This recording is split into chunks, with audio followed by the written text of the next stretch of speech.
ವೃಷಭ ರಾಶಿಯ ವೀಕ್ಷಕರಿಗೆ ಸೆಪ್ಟೆಂಬರ್ ತಿಂಗಳ ಮಾಸ ಭವಿಷ್ಯದಲ್ಲಿ ಎಚ್ಚರಿಕೆಗಳನ್ನು ಆಲ್ರೆಡಿ ಕೊಟ್ಬಿಟ್ಟಿದ್ದೀನಿ. ನೋಡಿಲ್ಲ ಅಂದ್ರೆ ಈ ವಿಡಿಯೋ ಡಿಸ್ಕ್ರಿಪ್ಷನ್ ನಲ್ಲಿ ಅಥವಾ ಚಾನೆಲ್ ನಲ್ಲಿ ಖಂಡಿತ ಇರ್ತದೆ, ದಯವಿಟ್ಟು ನೋಡಿ. ಈ ವಿಡಿಯೋದಲ್ಲಿ ಏನೇನು ಒಳ್ಳೇದಾಗಲಿದೆ ಅನ್ನೋದು ಹೇಳ್ತೀನಿ. 5 ಶುಭ ವಿಚಾರಗಳು ವೃಷಭ ರಾಶಿಯವರಿಗೆ ಸೆಪ್ಟೆಂಬರ್ ತಿಂಗಳಿಗೋಸ್ಕರ ಅಂತ. ಪ್ರತಿ ತಿಂಗಳು ಪ್ರತಿ ರಾಶಿಯವರಿಗೆ ಒಂದಿಷ್ಟು ಶುಭ ಒಂದಿಷ್ಟು ಎಚ್ಚರಿಕೆ ಇದ್ದೇ ಇರುತ್ತೆ. ನಾನು ಎಚ್ಚರಿಕೆ ವಿಡಿಯೋ ಹಾಕಿದ ತಕ್ಷಣ ಅದು ಹೇಳ್ಬಿಟ್ಟು ಹಾಕಿರ್ತೀನಿ, ಆದ್ರೂ ಕೂಡ ಬರೀ ಎದುರಿಸ್ತೀರಾ ಅಂತ ಕಮೆಂಟ್ಗಳು. ನಾನೇನು ಮಾಡಲಿ, ರೆಗ್ಯುಲರ್ ನಮ್ಮ ವೀಕ್ಷಕರಾಗಿದ್ದರೆ ಗೊತ್ತಿರ್ತದೆ. ಸೊ ಅದರಿಂದ ದಯವಿಟ್ಟು ನನ್ನ ಚಾನಲ್ನ ಸಬ್ಸ್ಕ್ರೈಬ್ ಮಾಡಿಕೊಂಡು ಬೆಲ್ ಬಟನ್ ಹೊತ್ಕೊಂಡು ಆಲ್ ಅಂತ ಮಾಡ್ಕೊಳ್ಳಿ. ರೆಗ್ಯುಲರ್ ವಿಡಿಯೋಗಳು ನೋಡಿದಾಗ ನಿಮ್ಗೆ ಗೊತ್ತಾಗುತ್ತೋ ಅವು ಹಿಂಗ ಅಂತ ನಿಮಗೂ ಅರ್ಥ ಆಗುತ್ತೆ. ಹಾಗೂ ಪ್ರತಿಯೊಬ್ಬರಿಗೂ ವೃಷಭ ರಾಶಿಯವರಿಗೆ ವಿಡಿಯೋ ರೀಚ್ ಆಗಬೇಕಲ್ಲ, ಏನು ಒಳ್ಳೇದಾಗಲಿದೆ ಸೆಪ್ಟೆಂಬರ್ ತಿಂಗಳಿಂದ ಗೊತ್ತಾಗೋದು ಬೇಡ. ವೃಷಭ ರಾಶಿಯವರಿಗೆಲ್ಲರಿಗೂ ಸಹ ನಿಮ್ಮಿಂದ ಒಂದು help. WhatsApp, Facebook, messenger, Telegram ಎಲ್ಲ ಕಡೆ ಸಾಮಾಜಿಕ ಜಾಲತಾಣಗಳಲ್ಲಿ ದಯವಿಟ್ಟು ವಿಡಿಯೋನ ಶೇರ್ ಮಾಡಿಬಿಡಿ. ಫೇಸ್ಬುಕ್ಕಲ್ಲಿ ನೋಡ್ತಾ ಇದ್ದಾರೆ, ನಮ್ಮ ಪೇಜನ್ನು ಇನ್ನೂ ಫಾಲೋ ಮಾಡ್ಕೊಂಡಿಲ್ವಾ, ದಯವಿಟ್ಟು ಫಾಲೋ ಮಾಡ್ಕೊಳ್ಳಿ. ಶುರು ಮಾಡೋಣ. ಎಸ್, ಮೊದಲನೇ ಶುಭ ವಿಚಾರ ವೃಷಭ ರಾಶಿಯವರಿಗೆ ಸೆಪ್ಟೆಂಬರ್ ತಿಂಗಳಿಗೋಸ್ಕರ ಏನಪ್ಪಾ ಅಂತಂದ್ರೆ, ಮನೆಯಲ್ಲಿ ಅಥವಾ ಕುಟುಂಬದಲ್ಲಿ ಹೊಸ ಸದಸ್ಯರ ಆಗಮನ. ಕುಟುಂಬದಲ್ಲಿ ಯಾರು ಹೊಸ ಸದಸ್ಯರು ಬರಬಹುದು ಅಥವಾ ಮನೆಯಲ್ಲಿ ಒಂದು ಸಂತೋಷದ ವಾತಾವರಣ ಬರಬಹುದು. ಕುಟುಂಬದವರ ಸಹಕಾರವೂ ಸಿಗಬಹುದು 2 ವಾರಗಳ ನಂತರ ಅಂತ. ಅಂದರೆ ಸೆಪ್ಟೆಂಬರ್ ತಿಂಗಳು 15, 16, 17 ನಂತರ ನಾನು ಹೇಳ್ತಿರೋದು. ಕುಟುಂಬಾಧಿಪತಿಯಾದ ಬುಧ ಪಂಚಮದಲ್ಲಿ ಪರಮೋಚ್ಚ ಸ್ಥಿತಿಗೆ ಹೋಗ್ತಾನೆ. ಸೊ ಅದರಿಂದ ಫ್ಯಾಮಿಲಿ ಸಪೋರ್ಟ್, ನಾನಿದ್ದೀನಿ, ನೀನು ಯಾಕೆ ಹೆದರ್ಕತ್ತೀಯಪ್ಪ, ನೀನು ಯಾಕೆ ಹೆದರ್ಕಂತೀಯಮ್ಮ, ನಾವೆಲ್ಲ ಇಲ್ವಾ ಅನ್ನೋ ರೀತಿಯಲ್ಲಿ ಫ್ಯಾಮಿಲಿ ಸಪೋರ್ಟ್ ತುಂಬ ಚೆನ್ನಾಗಿ ಸಿಗುತ್ತೆ. ಕುಟುಂಬದಲ್ಲಿ ಹೊಸ ಸದಸ್ಯರ ಆಗಮನ ಆಗಬಹುದು ಅಥವಾ ಮನೆಯಲ್ಲಂತೂ ಕುಟುಂಬದಲ್ಲಿ ಒಳ್ಳೆ ಸಂತೋಷದ ವಾತಾವರಣ, ತುಂಬ ಖುಷಿಯಾಗಿ ಚೆನ್ನಾಗಿರ್ಬೋದು. ದೃಷ್ಟಿ ಖಂಡಿತ ಆಗುತ್ತೆ. ಈ ದೃಷ್ಟಿಯಿಂದನೇ ತುಂಬ ಚೆನ್ನಾಗಿರೋ ಸಂಸಾರಗಳು ದೃಷ್ಟಿಯಿಂದನೇ ಹಾಳಾಗಿ ಹೋಗ್ತಾ ಇರ್ತದೆ. ಸೊ ಆದ್ದರಿಂದ ಈ ದೃಷ್ಟಿ ದೋಷ ಪರಿಹಾರಕ್ಕೆ ಕುದೃಷ್ಟಿ ಪರಿಹಾರ ಹೋಮವನ್ನು ಮಾಡ್ತಾ ಇದ್ದೇವೆ. ವಿಶೇಷ ಬ್ರೇಸ್ಲೆಟ್ ಪ್ರಸಾದ ಕೊಡ್ತಾ ಇದ್ದೇವೆ. ವಿಡಿಯೋ ಎಂಡ್ ತನಕ ನೋಡಿ, ಎಂಡಲ್ಲಿ ಅದ್ರ ಬಗ್ಗೆ ತಿಳಿಸ್ತೇನೆ. ಇಲ್ಲ ನೀವು ಮನೆಯಲ್ಲೇ ಕಲ್ಲುಪ್ಪು, ಒಣಮೆಣಸು ಹಾಗೂ ಸಾಸಿವೆ, ಕರಿ ಅಥವಾ ಬಿಳಿ ಸಾಸಿವೆಯನ್ನು ಇಟ್ಕೊಂಡು ನಿವಾಳಿಸ್ಬಿಟ್ಟು ಹಾಕ್ಬಿಟ್ರು ಕೂಡ ಆಗುತ್ತೆ. ಬೆಂಕಿಗೆ ಹಾಕಿದ್ರು ಆಗುತ್ತೆ. ಅದು ಎಷ್ಟಕ್ಕೆ ಅಂತ ಆಗ್ತದೆ, ಮೇಲೆ ಎಲ್ಲರಿಗೂ ಹಾಕೊಂಡು ಗೊತ್ತಂತ ತೊಂದರೆ ಇಲ್ಲ. ನೀವು ಒಬ್ಬರೇ ಇದನ್ನು ಧಾರಣೆ ಮಾಡ್ಕೊಂಡ್ರೆ ಅಥವಾ ಫ್ಯಾಮಿಲಿಯಲ್ಲೆಲ್ಲರೂ ಧಾರಣೆ ಮಾಡ್ಕೊಂಡ್ರು ಕೂಡ ತುಂಬ ಅನುಕೂಲವಾಗಿರುತ್ತೆ. ಈ ಕರುಂಗಾಲಿ ಬ್ರಾಸ್ಲೆಟ್ ವಿತ್ ತಾಯ್ತ, ಇದ್ರ ಬಗ್ಗೆ ವಿಶೇಷವಾಗಿ ವಿಡಿಯೋ ಎಂಡಲ್ಲಿ ತಿಳಿಸ್ತಾರೆ. ಎಂಡ್ ತನಕ ನೋಡಿ ವಿಡಿಯೋನ. ಎರಡನೇ ಶುಭ ವಿಚಾರ ವೃಷಭ ರಾಶಿಯವರಿಗೆ ಸೆಪ್ಟೆಂಬರ್ ತಿಂಗಳಿಗೋಸ್ಕರ ಏನಪ್ಪಾ ಅಂದ್ರೆ, ಹೊಸ ವಾಹನ ಖರೀದಿ ಯೋಗ. ಅಥವಾ ಅದಾಗಲಿಲ್ಲ ಅಂದ್ರೆ, ಫಾರ್ ಸಪೋಸ್ ನಾನು ಮಾತಾಡ್ತಿರೋದು, ಹಳೇದು ಯಾವುದೋ ವಾಹನ ಇತ್ತು, ಹಾಳಾಗೋಗಿದೆ, ಅದನ್ನ ಬಳಸಕ್ಕಾಗ್ತಾ ಇಲ್ಲ, ರಿಪೇರಿ ಮಾಡ್ಸಕ್ಕಾಗ್ತಾ ಇಲ್ಲ, ತುಂಬಾ ಟೆನ್ಷನ್ ಹೋಗಿತ್ತು ನಿಮಗೆ, ಅದು ದುರಸ್ತಿ ಆಗ್ಬಿಡುತ್ತೆ. ಒಂದೇ ನಿಮ್ಮ ಪ್ರೀತಿ ಪಾತ್ರವಾದ ಹಳೆಯ ವಾಹನ ದುರಸ್ತಿಯಾಗಿ ಮತ್ತೆ ಪುನಃ ರೆಡಿಯಾಗಿ ಚಲೋ ಅಂತ ನಿಮ್ಮನ್ನು ಕೂರಿಸ್ಕೊಂಡು ಹೋಗೋಕ್ಕೆ ರೆಡಿ ಆಗಿಬಿಡುತ್ತೆ. ಇಲ್ಲ ನೀವು ಹೊಸ ವಾಹನವನ್ನು ಖರೀದಿ ಮಾಡ್ತೀರಿ. 2ರಲ್ಲಿ 1 ಆಗುವ ಸಾಧ್ಯತೆ ತೀರಾ ಜಾಸ್ತಿ ಇದೆ 15 ತಾರೀಕಿನ ನಂತರ. ಅಷ್ಟಲ್ಲದೆ ಈಗ ಅನಿವಾರ್ಯವಾಗಿ ಒಂದು ಟ್ರಾನ್ಸ್ಫರ್ ಬೇಕು, ಅನಿವಾರ್ಯವಾಗಿ ಬೇರೆ ಯಾವುದೋ ಊರಿಗೆ ಹೋಗಬೇಕು, ಅನಿವಾರ್ಯವಾಗಿ ಎಲ್ಲೋ ಹೋಗಬೇಕು, ಆಗ್ತಾ ಇಲ್ಲ ಹಂಗೆ ಅಂತ ಒದ್ದಾಡ್ತಾ ಇದ್ದವ್ರಿಗೂ ಕೂಡ 16ನೇ ತಾರೀಕಿನ ನಂತರ, 17ನೇ ತಾರೀಕಿನ ನಂತರ ಅಥವಾ ಕೊನೆಯ ವಾರ, ತಿಂಗಳ ಕೊನೆಯ ವಾರದಲ್ಲಾದ್ರೂ ವೃಷಭ ರಾಶಿಯರು ಸ್ವಲ್ಪ ಸಾಧ್ಯತೆಗಳು ಇರ್ತವೆ. ಇದೆಲ್ಲದಕ್ಕೂ ಒಂದು ಸ್ವಲ್ಪ ನೀವು ವಿಶೇಷವಾಗಿ ಮಹಾವಿಷ್ಣುವಿನ, ಸುಬ್ರಹ್ಮಣ್ಯನ ಆರಾಧನೆಗಳು ಮಾಡ್ಕೊಳ್ಬೇಕಾಗ್ತದೆ, ಆಯ್ತಲ್ವಾ? ಸೊ ಸುಬ್ರಹ್ಮಣ್ಯ ಅಷ್ಟೋತ್ರ ಪಠನೆ, ಕುಜಾಷ್ಟೋತ್ರ ಪಠನೆ, ಸುಬ್ರಹ್ಮಣ್ಯ ಕ್ಷೇತ್ರಗಳಿಗೆ ಹೋಗಿ ದರ್ಶನ ಪ್ರಾರ್ಥನೆ, ಇದು ಯಾವುದೇ ಮನೆ ಹತ್ರದಲ್ಲಿರೋ ಸುಬ್ರಹ್ಮಣ್ಯ ದೇವಸ್ಥಾನಕ್ಕೆ ಹೋಗೊಂದು ಪೂಜೆ ಮಾಡಿಸ್ಕೊಂಬಂದ್ರು ಕೂಡ ನಿಮಗೆ ಈ ಕೆಲಸ ಸ್ವಲ್ಪ ಸುಲಭವಾಗಿ ಆಗುತ್ತೆ, ಆಯ್ತಲ್ವಾ? ಒಳ್ಳೇದಾಗಲಿ. ಮೂರನೇ ಶುಭ ವಿಚಾರ ವೃಷಭ ರಾಶಿಯವರಿಗೆ ಈ ಒಂದು ಸೆಪ್ಟೆಂಬರ್ ತಿಂಗಳಿಗೋಸ್ಕರ ಏನಪ್ಪಾ ಅಂತಂದ್ರೆ, ಕುಜ ಹಾಗೂ ಶುಕ್ರರ ಒಂದು ಸ್ಥಿತಿಗತಿಗಳನ್ನು ನೋಡಿದಾಗ ಸೆಪ್ಟೆಂಬರ್ ತಿಂಗಳ ಆದಿ ಅಲ್ಲದಿದ್ದರೂ ಅಂತ್ಯಭಾಗಕ್ಕೆ ಹೋದಂತೆ ನಿಮ್ಮ ಆರೋಗ್ಯ ಸುಧಾರಿಸುವ ಲಕ್ಷಣಗಳು ಕಂಡು ಬರ್ತಾ ಇದೆ. ಅಂದ್ರೆ ಬಹಳ ಕಾಲದಿಂದ ಆರೋಗ್ಯ ಇಲ್ಲದೆ ಇರೋಂತಕ್ಕೂ ನಾನು ಹೇಳ್ತಾ ಇದ್ದೀನಿ. ತುಂಬಾ ಹುಷಾರಿಲ್ಲ ಸರ್, ಗುರುಳೆ ಬಹಳ ಕಾಲ ಆಗೋಯ್ತು, ಏನ್ ಮಾಡ್ಬೇಕಂತ ಅರ್ಥ ಆಗ್ತಿಲ್ಲ, ನೀವು ಎಚ್ಚರಿಕೆಗಳು ಬಿಡೋದು ಬೇರೆ, ಆ ಥರ ಆಗುತ್ತೆ ಈ ಥರ ಆಗುತ್ತೆ ಅಂತ ಬೇರೆ ಹೇಳಿದ್ದೀರಾ, ಇದಕ್ಕೆ ಏನು ಪರಿಹಾರ ನಂಗೆ ಏನು ಗೊತ್ತಾಗ್ತಾ ಇಲ್ಲ, ಅಥವಾ ಯಾವಾಗ ಸುಧಾರಿಸುತ್ತೆ, ಇದು ಸುಧಾರಿಸುತ್ತಾ ನಿಜವಾಗ್ಲೂ, ಬಹಳ ಕಾಲ ಆಗೋಯ್ತು ಆರೋಗ್ಯ ಬಾಧೆಯಿಂದ ಅಂತ ಅಂತಕ್ಕಂಥ ಮೊದಲಿಂದ ಆರೋಗ್ಯ ಬಾಧೆ ಇರ್ತಕ್ಕಂಥವ್ರಿಗೆ ಸೆಪ್ಟೆಂಬರ್ ತಿಂಗಳ ಕೊನೆಯ ಭಾಗ ಅಂದ್ರೆ ಕುಜಗ್ರಹ ಷಷ್ಠಕ್ಕೆ ಹೋಗ್ಬೇಕು, ಅಂದ್ರೆ 6ನೇ ಮನೆಗೆ ಹೋಗ್ಬೇಕಂದ್ರೆ 16, 17, 15ರ ನಂತರ. ಜೊತೆಗೆ ಶುಕ್ರನ ಸ್ಥಾನ ಬಹಳ ಇಂಪಾರ್ಟೆಂಟ್ ಆಗಿರುತ್ತೆ. ಶುಕ್ರ ಒಂಚೂರು ಅವನ ಸ್ಥಾನಮಾನಗಳು ಚೆನ್ನಾಗಿಲ್ಲ, ಬಟ್ ಕುಜ ನಿಮಗೆ ಹಾಗೂ ಗುರು, ಈ ಗುರು ಹಾಗೂ ಕುಜ ಅನುಗ್ರಹದಿಂದ ನಿಮಗೆ ಆರೋಗ್ಯ ಸಿಗ್ತದೆ. ಶುಕ್ರನ ಒಂದು ಗೋಚಾರದಿಂದ ಅಷ್ಟು ಆರೋಗ್ಯ ಸರಿ ಇಲ್ಲ. ಆದ್ರಿಂದ ನಾನು ಎಚ್ಚರಿಕೆಗಳಲ್ಲಿ ತಿಳಿಸಿದ್ದೇನೆ, ಸ್ವಲ್ಪ ಮೃತ್ಯುಂಜಯನ ಆರಾಧನೆ ಜಾಸ್ತಿ ಮಾಡ್ಕೊಳ್ಳಿ ಅಂತ ಸ್ತೋತ್ರಾದಿಗಳನ್ನು ಕೊಟ್ಟಿದ್ದೇನೆ. ಹಾಗೂ ನಾವು ಮೃತ್ಯುಂಜಯ ಹೋಮವನ್ನು ಮಾಡಿ ವಿಶೇಷವಾದ ಬ್ರಾಸ್ಲೆಟ್ ಅನ್ನು ಸಹ ಕೊಡ್ತಾ ಇದ್ದೇವೆ ತಾಯ್ತ ಸಹಿತವಾಗಿ. ಸೊ ಇಲ್ಲಿ ಗಮನಿಸಬೇಕಾದಂಥದ್ದು, ಕುಜ ಅನುಗ್ರಹ ಆಗೋಯ್ತು ಅಂತಾದ್ರೆ, ಗುರು ಅನುಗ್ರಹ ಆಗೋಯ್ತು ಅಂತಾದ್ರೆ, ಎಷ್ಟು ಹಳೆಯ ಆರೋಗ್ಯ ಬಾಧೆಗಳಿದ್ರು ಸೆಪ್ಟೆಂಬರ್ ತಿಂಗಳಲ್ಲಿ ನೀವು ಸುಧಾರಿಸ್ಕೊಳ್ಬಹುದು.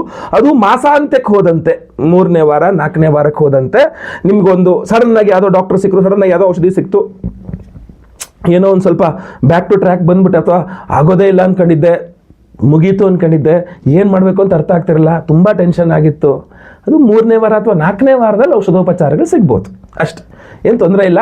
ಮೃತ್ಯುಂಜಯನ ಆರಾಧನೆ ಸ್ವಲ್ಪ ಅವಶ್ಯಕತೆ ಜಾಸ್ತಿ ಇದೆ, ಖಂಡಿತವಾಗಿ ಒಳ್ಳೆಯದಾಗುತ್ತೆ. ಧೈರ್ಯ ಇಟ್ಕೊಳ್ಳಿ, ಒಳ್ಳೆಯ ಜೀವನ ಕ್ರಮವನ್ನು ಅಳವಡಿಸ್ಕೊಳ್ಳಿ, ಧ್ಯಾನ ಪ್ರಾಣಾಯಾಮಗಳು ಅಥವಾ ವ್ಯಾಯಾಮಾದಿಗಳನ್ನು ಅಳವಡಿಸ್ಕೊಳ್ಳಿ, ಖಂಡಿತವಾಗಿ ಒಳ್ಳೆಯದಾಗುತ್ತೆ. ಮೃತ್ಯುಂಜಯ ಅಂತೂ ಖಂಡಿತ ಅನುಗ್ರಹಿಸ್ತಾನೆ, ಒಳ್ಳೆಯದಾಗಲಿ. 4ನೆಯ ಶುಭ ವಿಚಾರ, ವೃಷಭ ರಾಶಿಯವರಿಗೆ ಸೆಪ್ಟೆಂಬರ್ ತಿಂಗಳಿಗೋಸ್ಕರ ಏನಪ್ಪಾ ಅಂತಂದ್ರೆ, ಹಳೆಯ ಸ್ನೇಹಿತರಾಗಿದ್ರಿ, ಬಿಟ್ಟೋಗಿತ್ತು, ಅಥವಾ ಒಳ್ಳೆ ಗುಡ್ ಫ್ರೆಂಡ್ ಆಗಿದ್ದು, ಗುಡ್ ಓಲ್ಡ್ ಫ್ರೆಂಡ್ ಅಂತಾರಲ್ಲ, ಹಳೆ ಒಳ್ಳೆ ಫ್ರೆಂಡ್ ಆಗಿತ್ತು, ಬಟ್ ಈ ಮಧ್ಯೆ ಸಂಪರ್ಕ ಇಲ್ಲ, ಅವ್ರ ನಂಬರ್ ಮಿಸ್ ಆಗೋಗಿದೆ, ಅವ್ರು ಸಿಗ್ತಾ ಇಲ್ಲ, ಅಥವಾ ಅವ್ರ ಜೊತೆಗೆ ಒಂದು ಸ್ವಲ್ಪ ಅವರಿಂದ ನಿಮ್ಗೆ ಸಹಾಯಗಳಾಗಬೇಕಾಗಿತ್ತು. ಎಷ್ಟೋ ಬಾರಿ ನೀವು ಹಂಗೆ ಅನ್ಕೊಂಡಿರ್ತೀರ, ಈ ಟೈಮಲ್ಲಿ ಅವ್ರು ಇರಬೇಕಾಗಿತ್ತು, ನನಗೆ ಹೆಲ್ಪ್ ಮಾಡಿಬಿಡ್ತಿದ್ರ, ಅವ್ನು ಇರಬೇಕಾಗಿತ್ತು, ನನಗೆ ಈ ಕಷ್ಟ ಬರಕ್ಕೆ ಬಿಡ್ತಿರಲಿಲ್ಲ, ಅವಳು ಇರಬೇಕಾಗಿತ್ತು, ನನಗೆ ಹಿಂಗೆ ಕಷ್ಟ ಆಗ್ತಿರಲಿಲ್ಲ. ಸೊ ಆ ಥರ ನಿಮ್ಮಿಂದ ದೂರ ಹೋದಂತಹ ಹಳೆಯ ನಿಮ್ಮ ಫ್ರೆಂಡ್ಸ್ಗಳು ಅನಿರೀಕ್ಷಿತವಾಗಿ ಮತ್ತೆ ಪುನಃ ಪರಿಚಯವಾಗಿ, ಅಥವಾ ಮತ್ತೆ ಪುನಃ ಸಿಕ್ಕು, ಮತ್ತೆ ಪುನಃ ಅವರ ಕಾಂಟ್ಯಾಕ್ಟ್ ಸಿಕ್ಕಿ ನಿಮಗೆ ಕಷ್ಟಕ್ಕೆ ಸಹಾಯ ಮಾಡುವ ಸಾಧ್ಯತೆಗಳು ಸ್ವಲ್ಪ ಮಟ್ಟಿಗೆ ಇದೆ. ಆದರೆ ಇದರಲ್ಲಿ ಯಾವುದೇ ಒಂದು ಟ್ರ್ಯಾಪಿಗೆ ನೀವು ಸಿಗಾಕೋಬಾರ್ದು, ಗೊತ್ತಾಯ್ತಲ್ವಾ? ಓಲ್ಡ್ ಫ್ರೆಂಡ್ ಮತ್ತೆ ಪುನಃ ಸಹಾಯ ಮಾಡ್ತಿದ್ದಾನೆ ಅಂದ್ರೂ ಅದರಲ್ಲಿ ಸತ್ಯಾಸತ್ಯತೆಗಳು, ಲಾಭ ನಷ್ಟಗಳು, ಅಥವಾ ನಾಳೆ ಅದರಿಂದಾಗಿ ನಿಮಗೂ ಸಮಸ್ಯೆ ಆಗಬಾರ್ದು, ಅವ್ರಿಗೂ ಸಮಸ್ಯೆ ಆಗಬಾರ್ದು. ಸೊ ಕೂತ್ಕೊಂಡು ಆರಾಮಾಗಿ ವಿಮರ್ಶಿಸಿ. ನನ್ನ ಪ್ರಕಾರ ಒಂದು 25% ಅಷ್ಟು ಚಾನ್ಸಸ್ ಇದೆ, 75% ಮೋಸ ಹೋಗುವ ಚಾನ್ಸಸ್ ಇದೆ, ಅದನ್ನು ಎಚ್ಚರಿಕೆ ವಿಚಾರದಲ್ಲಿ ತಿಳಿಸಿರ್ತೇನೆ. ಬಟ್ ಒಂದು 25% ಮಾತ್ರ ಒಂದು ಸ್ವಲ್ಪ ಅನುಕೂಲ ಆಗುವ ಚಾನ್ಸಸ್ ಇದೆ. ಸೊ ನೀವು ಒಂಚೂರು ಬುದ್ಧಿ ಓಡಿಸ್ಕೊಂಡು ಸರಿಯಾಗಿ ಬಳಕೆ ಮಾಡ್ಕೊಂಡ್ರಿ ಅಂತಾದರೆ ಮತ್ತೆ ಪುನಃ ನಿಮ್ಗೆ ಅನುಕೂಲನೇ ಆಗುತ್ತೆ. ಸ್ವಲ್ಪ ದೇವತಾರಾಧನೆ, ಅಮ್ಮನವರ ಆರಾಧನೆ, ಸುಬ್ರಹ್ಮಣ್ಯನ ಆರಾಧನೆ ಎಲ್ಲ ಬೇಕಾಗತ್ತೆ. ಇಲ್ಲಿ 16ನೇ ತಾರೀಕು ನಂತರ ಆ ನಿಮ್ಮ ದೂರದ ಅಥವಾ ಕಳೆದ ಫ್ರೆಂಡ್ ಮತ್ತೆ ಸಿಗುವ ಸಾಧ್ಯತೆ ಇದೆ. ಸ್ವಲ್ಪ ಸಿಟ್ಟು ಮಾಡ್ತಾರೆ, ಅವರು ಗಲಾಟೆ ಮಾಡ್ತಾರೆ ನಿಮ್ಮ ಹತ್ರ, ಹಠ ಮಾಡ್ತಾರೆ. ನಿಮಗೂ ನಿಮ್ಮ ಅಹಂ ಬಿಟ್ಟು ಮತ್ತೆ ಪುನಃ ಮುಂದೆ ಹೋಗ್ಲಿಕ್ಕೆ, ನಿಮ್ಮ ತಪ್ಪಿಂದನೇ ಇಷ್ಟು ದಿವಸ ನಾನು ದೂರ ಇದ್ದೆ, ಈಗೇನಕ್ಕೆ ಬಂದಿದೆಯಾ, ಸ್ವಾರ್ಥಿ ನೀನು, ಈ ಥರದ ಮಾತುಗಳು ಬರ್ಬೋದು, ಕೇಳಿಸ್ಕೋಬೇಕಾದ ಪರಿಸ್ಥಿತಿ ಬರ್ಬೋದು. ಬಟ್ ನೀವು ಅದನ್ನೆಲ್ಲ ಯೋಚನೆ ಮಾಡಿದ್ರೆ ಫ್ರೆಂಡ್ ಅಲ್ವಾ ಹೇಳಿದ್ದು ಅಂತ ಮತ್ತೆ ಪುನಃ ಅದನ್ನು ಇದು ಮಾಡ್ಕೊಂಡ್ರೆ, ಯಾಕೆಂದರೆ ಸಿಟ್ಟು ಮಾಡಿದ್ರೆ, ಬೈದ್ರೆ ಅವ್ರ ಮನಸ್ಸಲ್ಲಿ ಕಲ್ಮಶ ಇಲ್ಲ ಅಂತ ಅರ್ಥ ಆಯ್ತಲ್ವಾ? ಸೊ ಏನಂತ ಹೇಳ್ತಾರೆ, ನನ್ನ ತಾಯಿ ನನಗೆ ಹೇಳ್ತಾ ಇದ್ದಿದ್ದೆ ಅಂದರೆ, ನಮ್ಮವರು ಬೈದು ಹೇಳ್ತಾರೆ, ಮಿಕ್ಕಿದವರು ಬೇರೆ ಥರ ಹೇಳ್ತಾರೆ ಅಂತ. ಸೊ ಯಾರು ಬೈದು ಹೇಳಿದ್ರೆ ಬಹುಶಃ ನಮ್ಮವರು ಅಂತ ಅನ್ಕೋಬೋದೇನ ಅಂತ ನನ್ನ ಅನಿಸಿಕೆ. ಕೇಸ್ ಟು ಕೇಸ್ ಡಿಫ್ರೆಂಟ್ ಇರಬಹುದು, ಬಟ್ ಯೋಚನೆ ಮಾಡ್ಕೊಳ್ಳಿ, ಖಂಡಿತವಾಗಿ ಒಳ್ಳೇದಾಗಲಿ. ಸ್ವಲ್ಪ ಈ ಎಂತ ಹೇಳ್ತೀವಿ, ಕೆಟ್ಟ ಜನ ಯಾರು ನಿಮಗೆ ವಾಪಸ್ ಬರಬಾರ್ದು ಅಂದರೆ ಅಷ್ಟದಿಗ್ಬಂಧನ ಆಗಬೇಕು. ನಾವು ಅಷ್ಟದಿಗ್ಬಂಧನ ಮಹಾಸುದರ್ಶನವನ್ನು ಮಾಡಿ ಈ ವಿಶೇಷ ಬ್ರಾಸ್ಲೆಟ್ ಎನರ್ಜೈಸ್ ಮಾಡ್ಕೊಡ್ತೇವೆ. ವಿಡಿಯೋ ಎಂಡ್ ತನಕ ನೋಡಿ, ಎಂಡ್ ಅದ್ರ ಬಗ್ಗೆ ಹೇಳ್ತಾನೆ.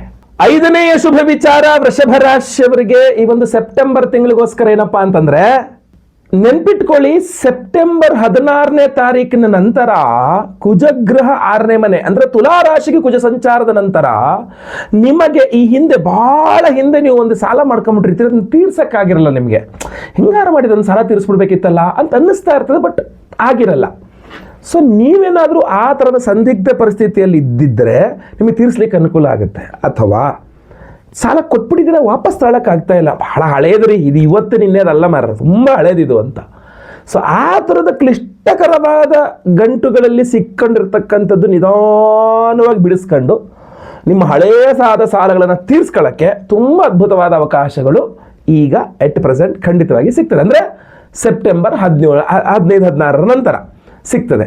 ನೀವು ಹೆಂಗೆ ಅದನ್ನು ಬಳಸ್ಕೊಂತೀರಾ ಸಾಲದ ವಿಚಾರಗಳಲ್ಲಿ. ಇದ್ರ ಜೊತೆಗೆ ಶತ್ರುಗಳ ವಿಚಾರದಲ್ಲೂ ನೀವೊಂಚೂರು ಎಚ್ಚರಿಕೆ ವಹಿಸ್ಬೇಕು. ನಾನು ಎಚ್ಚರಿಕೆ ಹೊಡೆದಲ್ಲಿ ಅದನ್ನು ತಿಳಿಸಿದ್ದೇನೆ, ಶತ್ರುಗಳು ಯಾವ ಥರ ತಿರುಗಿಬಿಡ್ತಾರೆ, ಟರ್ನಿಂಗ್ ತಿರುಗಿಬಿಡ್ತಾರೆ ಅಂತ ಹೇಳಿ ಲೆಕ್ಕದಲ್ಲಿ.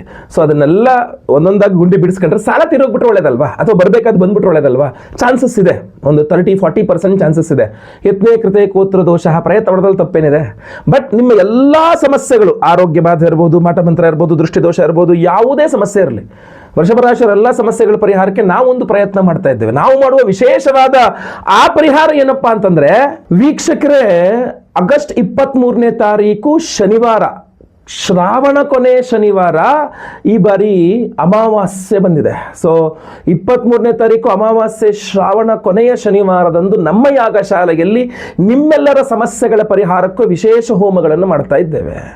ಆ ವಿಶೇಷ ಹೋಮಗಳಲ್ಲಿ ಮೊಟ್ಟ ಮೊದಲನೆಯದು ಅಷ್ಟದಿಗ್ಬಂಧನ ಮಹಾಸುದರ್ಶನ ಹೋಮ.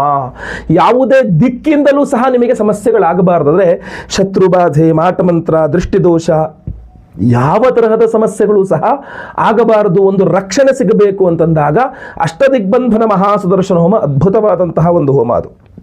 ಅಷ್ಟೇ ಅಲ್ಲ, ಆ ಹೋಮದಲ್ಲಿ ಅಭಿಮಂತ್ರಣ ಮಾಡಿ ಈ ವಿಶೇಷವಾದಂತಹ ಒಂದು ಕರುಂಗಾಲಿ ಬ್ರಾಸ್ಲೆಟ್ ಅನ್ನು ಕೊಡ್ತಾ ಇದ್ದಾರೆ. ಅದಕ್ಕೊಂದು ತಾಯ್ತ ಕೂಡ ಇರುತ್ತೆ.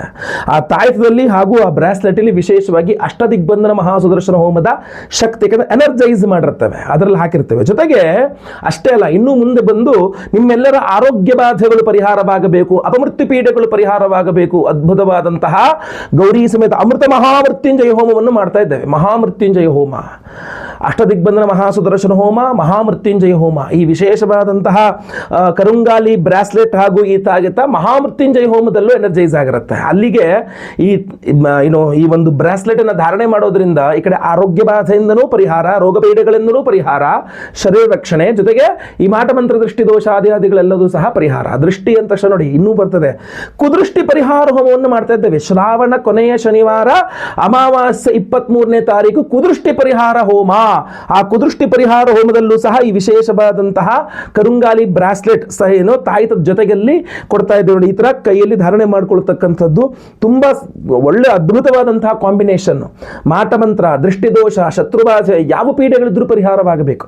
ಇನ್ನು ಅವಿವಾಹಿತರಿಗೆ ವಿವಾಹ ಸಿದ್ಧಿಯಾಗಬೇಕು ಅಂತ ಸ್ವಯಂವರ ಪಾರ್ವತಿ ಹೋಮ, ವಿವಾಹಿತರಿಗೂ ಅಷ್ಟೇ ಸುಖ ದಾಂಪತ್ಯ ಜೀವನ ಸಿಗಬೇಕು, ಗಂಡ ಹೆಂಡತಿ ಜಗಳ ಆಗಬಾರದು ಅಂತೇಳಿ ಸ್ವಯಂವರ ಪಾರ್ವತಿ ಹೋಮ. ಇನ್ನು ಅಷ್ಟಮ ಶನಿ, ಪಂಚಮ ಶನಿ, ಅರ್ಧಾಷ್ಟಮ ಶನಿ, ಸಾಡೆ ಸಾತಿ ಇತ್ಯಾದಿ ಎಲ್ಲ ಶನಿ ಪೀಡೆಗಳ ಪರಿಹಾರಕ್ಕೆ ವಿಶೇಷವಾಗಿ ಶನಿ ಶಾಂತಿ ಹೋಮ. ಗುರುಬಲ ಇಲ್ಲದವರಿಗೆ ಗುರುಬಲ ಸಿಗಬೇಕು, ಗುರುಬಲ ಇರುವವರಿಗೆ ಗುರುಬಲ ಕೆಲಸ ಮಾಡಬೇಕು, ಗುರು ಶಾಂತಿ ಹೋಮ. ಎಲ್ಲ ರೀತಿಯ ಗ್ರಹಚಾರಗಳ ಪರಿಹಾರಕ್ಕೆ ನವಗ್ರಹ ಶಾಂತಿ ಹೋಮ. ಎಷ್ಟೆಲ್ಲ ಹೋಮಗಳಾಯ್ತು ನೋಡಿ. 23ನೇ ತಾರೀಕು ಶ್ರಾವಣ ಕೊನೆಯ ಶನಿವಾರ ಅಮಾವಾಸ್ಯೆ ದಿವಸ ಅಷ್ಟದಿಗ್ಬಂಧನ ಮಹಾಸುದರ್ಶನ ಹೋಮ, ಕುದೃಷ್ಟಿ ಪರಿಹಾರ ಹೋಮ, ಆಮೇಲೆ ಮಹಾಮೃತ್ಯುಂಜಯ ಹೋಮ, ಆಮೇಲೆ ಸ್ವಯಂವರ ಪಾರ್ವತಿ ಹೋಮ, ಗುರು ಶಾಂತಿ, ಶನಿ ಶಾಂತಿ ಸಹಿತ ಮಹಾನವಗ್ರಹ ಶಾಂತಿ ಹೋಮಗಳೆಲ್ಲವೂ ಸಹ ಮಾಡ್ತಾ ಇದ್ದೇವೆ. ಎಲ್ಲಾ ಹೋಮಗಳು ಸೇರಿಸಿ ಒಬ್ಬರಿಗೆ ಒಂದೇ ಸಂಕಲ್ಪ ಸೇವೆ, ಒಂದು ಸಂಕಲ್ಪ ಸೇವೆ ತಗೊಂಡ್ರೆ ಎಲ್ಲಾ ಹೋಮಗಳು ಬಂತು. ಅದರಲ್ಲೇನೆ ಪ್ರತಿಯೊಬ್ಬರಿಗೂ ಸಹ ಲೈವ್ ಅಲ್ಲಿ 25 ತಾರೀಕು ಅಮಾವಾಸ್ಯೆ ದಿವಸ ಶ್ರಾವಣ ಕೊನೆಯ ಶನಿವಾರ ಅಮಾವಾಸ್ಯೆ ದಿವಸ ಬೆಳಗ್ಗೆ 6ರಿಂದ 6:30 ಒಳಗೆ ಏನು ಸಂಕಲ್ಪ ಸೇವೆ ಶುರುವಾಗುತ್ತೆ. ನಾನೇ ಖುದ್ದು ಲೈವ್ ಅಲ್ಲಿ ನಿಮ್ಮ ಹೆಸರು ಸಂಕಲ್ಪ ಮಾಡ್ತೇನೆ. ನಿಮ್ಮ ಹೆಸರು ಲೈವ್ ಅಲ್ಲಿ ಸಂಕಲ್ಪ ಆಗೋದು ನೀವು ಕೇಳಿಸ್ಕೊಳ್ಬಹುದು, ನೋಡಬಹುದು ವಿಡಿಯೋನ. ಅದೇ ರೀತಿಯಲ್ಲಿ 10:30 ನಂತರ ಎಲ್ಲಾ ಹೋಮಗಳು, ಗಣಪತಿ ಪೂಜೆ, ಪುಣ್ಯಾಹವಾಚನೆ ಆದಿ ಎಲ್ಲಾ ಹೋಮಗಳು, ಕಲಶಾರಾಧನೆ, ಯಂತ್ರಾರಾಧನೆ, ಮಂಡಲಾರಾಧನೆ ಎಲ್ಲ ಹೋಮಗಳು ಪ್ರಾರಂಭವಾಗಲಿದೆ. ಎಲ್ಲಾ ಹೋಮ ಪೂಜೆಗಳನ್ನು ಲೈವ್ ಆಗಿ ನೋಡ್ತೀರಾ ನೀವು. ನಿಮ್ಮ ಹೆಸರು ಸಂಕಲ್ಪ ಆಗೋದು ಲೈವ್ ಅಲ್ಲಿ ನೋಡ್ತೀರಾ, ಪೂಜೆ ಹೋಮಗಳೆಲ್ಲ ಲೈವ್ ಅಲ್ಲಿ ನೋಡ್ತೀರಾ. ಆಮೇಲೆ ಎಲ್ಲಾ ಹೋಮಗಳ ಭಸ್ಮ, ಕುಂಕುಮಾರ್ಚನೆ, ಕುಂಕುಮ ಪ್ರಸಾದ, ಅದ್ರ ಜೊತೆಗೆ ಈ ವಿಶೇಷವಾದಂತಹ ಕರುಂಗಾಲಿ ಬ್ರೇಸ್ಲೆಟ್ ಹಾಗೂ ಈ ತಾಯಿತ, ಈ ಕರುಂಗಾಲಿ ಬ್ರಾಸ್ಲೆಟ್ಗೆ ಈ ತಾಯಿತವನ್ನು ನೀಟಾಗಿ ಫಿಕ್ಸ್ ಮಾಡಿದ್ದೇವೆ. ಸೊ ಇದು ಅದ್ಭುತವಾದಂತಹ ಪರಿಹಾರ. ನಿಮಗೆ ಧಾರಣೆ ಮಾಡ್ಕೊಳ್ಳೋಕೆ ಈ ತರ ಇರುತ್ತೆ. ಬಹಳಷ್ಟು ಜನ ಕರುಂಗಾಲಿ ಮಾಲೆ ಕೊಟ್ಟಾಗ ಗುರುಗಳೇ ನಮಗೆ ಬ್ರೇಸ್ಲೆಟ್ ಬೇಕಾಗಿತ್ತು ಅಂತ ಬಹಳ ಜನ ಕೇಳಿದ್ರು. ಸೊ ಅದರಿಂದ ಈ ಬಾರಿ ಬ್ರೇಸ್ಲೆಟ್ ಅನ್ನೇ ಕೊಡ್ತಾ ಇದ್ದೇವೆ, ವಿತ್ ಒಂದು ತಾಯಿತ ಸಹಿತವಾಗಿ ಕೊಡ್ತಾ ಇದ್ದೇವೆ.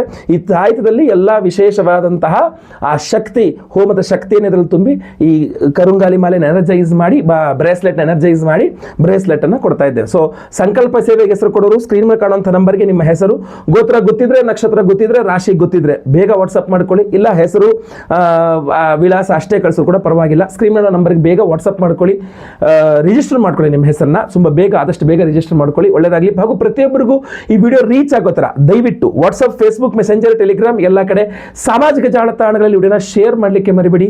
ನೀವಿನ್ನೂ ಸಬ್ಸ್ಕ್ರೈಬ್ ಮಾಡ್ಕೊಳ್ಳಿ ನಮ್ಮ ಚಾನಲ್, ದಯವಿಟ್ಟು ಕಡೆ ಸಬ್ಸ್ಕ್ರೈಬ್ ಅಂತ ಬಿಟ್ಟಿರುತ್ತೆ, ಸಬ್ಸ್ಕ್ರೈಬ್ ಮಾಡ್ಕೊಂಡು ಬೆಲ್ ಬಟನ್ ಹೊತ್ಕೊಂಡು ಆಲ್ ಅಂತ ಮಾಡಲಿಕ್ಕೆ ದಯವಿಟ್ಟು ಮರಿಬೇಡಿ. ಇಲ್ಲಿ ತನಕ ನಿಮ್ಮ ವಿಡಿಯೋ ನೋಡಿದ್ದೀರಾ ಅಂತಾದರೆ ನನಗೆ ಗೊತ್ತಾಗಬೇಕಲ್ಲ. ಓಂ ನಮೋ ನಾರಾಯಣಾಯ ಅಥವಾ ಓಂ ನಮಃ ಶಿವಾಯ ಅಂತ ಕಮೆಂಟ್ ಮಾಡಿ ನೀವು ಎಂಡ್ ತನಕ ವಿಡಿಯೋ ನೋಡಿದ್ದೀರಾ ಅಂತ ನನಗೆ ಗೊತ್ತಾಗಲಿದೆ. ಇದು ನಂದೊಂದು ಸೀಕ್ರೆಟ್, ಯಾರು ಎಂಡ್ ತನಕ ವಿಡಿಯೋ ನೋಡಿದ್ದಾರೆ ಅನ್ನೋದು ನಮಗೆ ಗೊತ್ತಾಗುತ್ತೆ. ಒಳ್ಳೆಯದಾಗಲಿ. ಮುಂದಿನ ವಿಡಿಯೋದಲ್ಲಿ ಮತ್ತೆ ಪುನಃ ಸಿಗ್ತೇನೆ. ಲೋಕ ಸಮಸ್ತ ಸುಖಿನೋ ಭವಂತು. ನಾರಾಯಣ ನಾರಾಯಣ ನಾರಾಯಣ.